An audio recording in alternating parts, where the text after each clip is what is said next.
ओम शनिश्चराय नमः। बोलो शनिदेव भगवान की जय। नमस्कार दोस्तों, स्वागत है आपका मेरे YouTube चैनल आर के भक्ति में।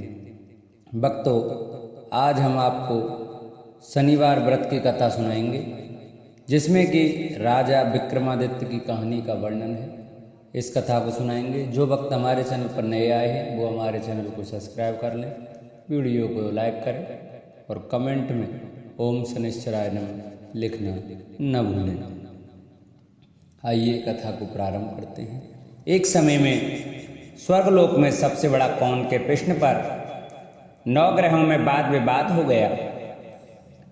यह विवाद इतना बड़ा कि आपस में भयंकर युद्ध की स्थिति बन गई।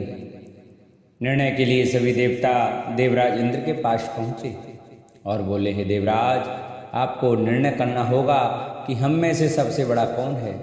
देवताओं का प्रश्न सुन इंद्र उलझन में पड़ गए। फिर उन्होंने सभी को पृथ्वीलोक में उज्जैनी नगरी में राजा विक्रमादित्य के पास चलने का सुझाव दिया। उज्जैनी पहुंचकर जब देवताओं ने अपना प्रश्न राजा विक्रमादित्य से पूछा तो वह भी कुछ देर के लिए परेशान हो उठे, क्योंकि सभी देवता अपनी अपनी शक्तियों के कारण महान थे। किसी को भी छोटा या बड़ा कह देने से उनके क्रोध के प्रकोप से भयंकर हानि पहुंच सकती थी। अचानक राजा विक्रमादित्य को एक उपाय सूझा और उन्होंने विभिन्न धातुओं सोना, चांदी, कांसा, तांबा, सीसा, रांगा, जस्ता, अब्रक व लोहे के 9 आसन बनवाए।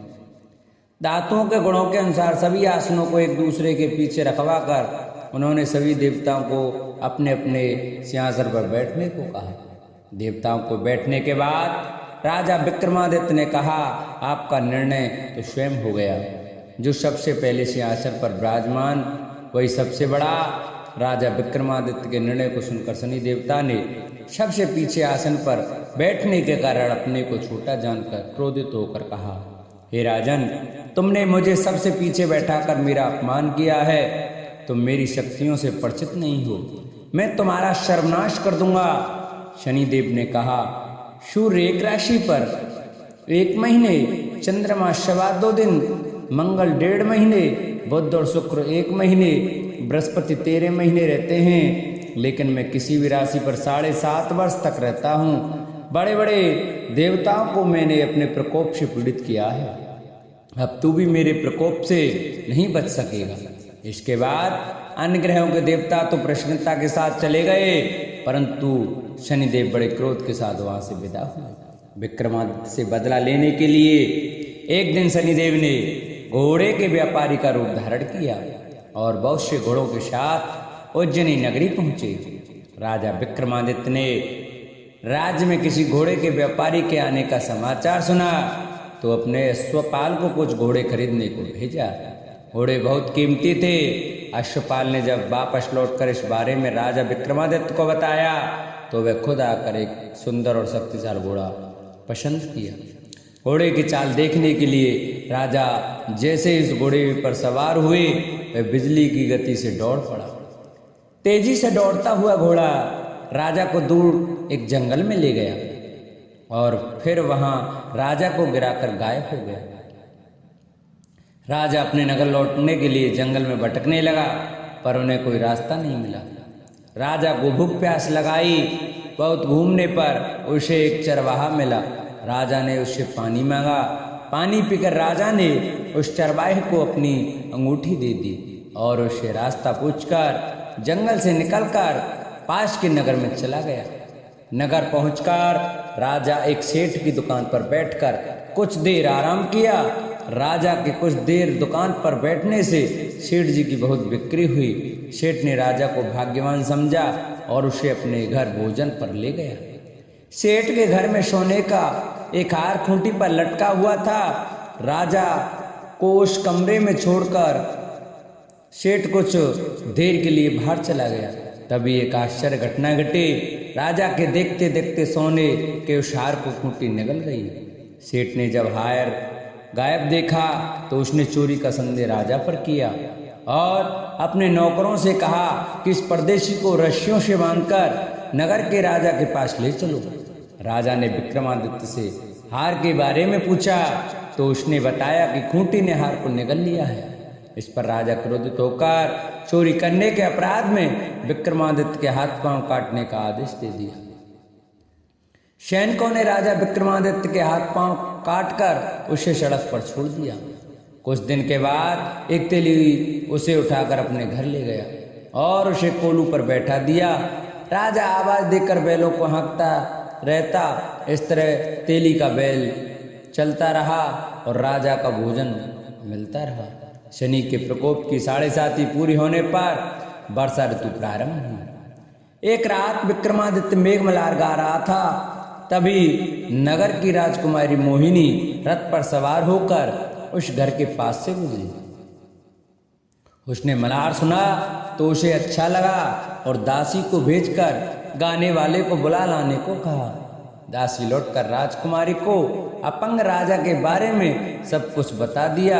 राजकुमारी उसके मेघमल्हार से बहुत मोहित हुई और सब कुछ जानते हुए भी उसने अपंग राजा से विवाह करने का निश्चय किया। राजकुमारी ने अपने माता पिता से जब यह बात कही तो वह हैरान रह गए। उन्होंने उसे बहुत समझाया, पर राजकुमारी ने अपनी जिद नहीं छोड़ी और प्राण त्याग देने का निश्चय कर लिया। आखिरकार राजा रानी को विवश होकर अपंग विक्रमादित्य से राजकुमारी का विवाह करना पड़ा। विवाह के बाद राजा विक्रमादित्य और राजकुमारी तेली के घर में रहने लगे। उसी रात स्वप्न में शनिदेव ने राजा से कहा, राजा, तुमने मेरा प्रकोप देख लिया। मैंने तुम्हें अपने अपमान का दंड दिया है। राजा ने शनिदेव से क्षमा मांगने को कहा और प्रार्थना की, हे शनिदेव, आपने जितना दुख मुझे दिया अन्य किसी को न देना। शनिदेव ने कहा, राजन, मैं तुम्हारी प्रार्थना स्वीकार करता हूँ। जो कोई स्त्री पुरुष मेरी पूजा करेगा, शनिवार को व्रत करके मेरी व्रत कथा सुनेगा, उस पर मेरी अनुकंपा बनी रहेगी। प्रातःकाल राजा विक्रमादित्य की नींद खुली तो अपने हाथ पांव देखकर राजा को बहुत खुशी हुई। उसने मन ही मन शनिदेव को प्रणाम किया। राजकुमारी भी राजा के हाथ पांव सलामत देखकर आश्चर्य में डूब गई। तब राजा विक्रमादित्य ने अपना परिचय देते हुए शनिदेव के प्रकोप की सारी कहानी सुनाई। इधर सेठ को जब इस बात का पता चला तो दौड़ता हुआ तेली के घर पहुंचा और राजा के चरणों में गिरकर क्षमा मांगने लगा। राजा ने उसे क्षमा कर दिया, क्योंकि यह सब तो शनिदेव के प्रकोप के कारण हुआ था। सेठ राजा को अपने घर ले गया और उसे भोजन कराया। भोजन करते समय वहाँ एक आश्चर्य घटना घटी। सबके देखते देखते खूंटी ने हार उगल दिया। सेठ जी ने अपनी बेटी का विवाह भी राजा के साथ कर दिया और बहुत से स्वर्ण आभूषण धन आदि देकर राजा को विदा किया। राजा विक्रमादित्य राजकुमारी मोहिनी और सेठ की बेटी के साथ उज्जैनी पहुँचे तो नगरवासियों ने हर्ष के साथ उनका स्वागत किया। अगले दिन राजा विक्रमादित्य ने पूरे राज्य में घोषणा करवाई कि शनिदेव सब देवों में सर्वश्रेष्ठ हैं। प्रत्येक स्त्री पुरुष शनिवार को उनका व्रत करें और व्रत कथा अवश्य सुने। राजा विक्रमादित्य की घोषणा से शनिदेव बहुत प्रसन्न हुए। शनिवार का व्रत करने और व्रत कथा सुनने के कारण सभी लोगों की मनोकामनाएं शनिदेव की अनुकंपा से पूरी होने लगीं। सभी लोग आनंद पूर्वक रहने लगे। बोलो शनिदेव भगवान की जय। जिन भक्तों को हमारी कथा और वीडियो अच्छी लगी हो वो हमारी वीडियो को ज़्यादा से ज़्यादा शेयर करें, जिससे कि और भी भक्त हमारी कथा को सुन सकें और शनिदेव के प्रकोप से बच सकें।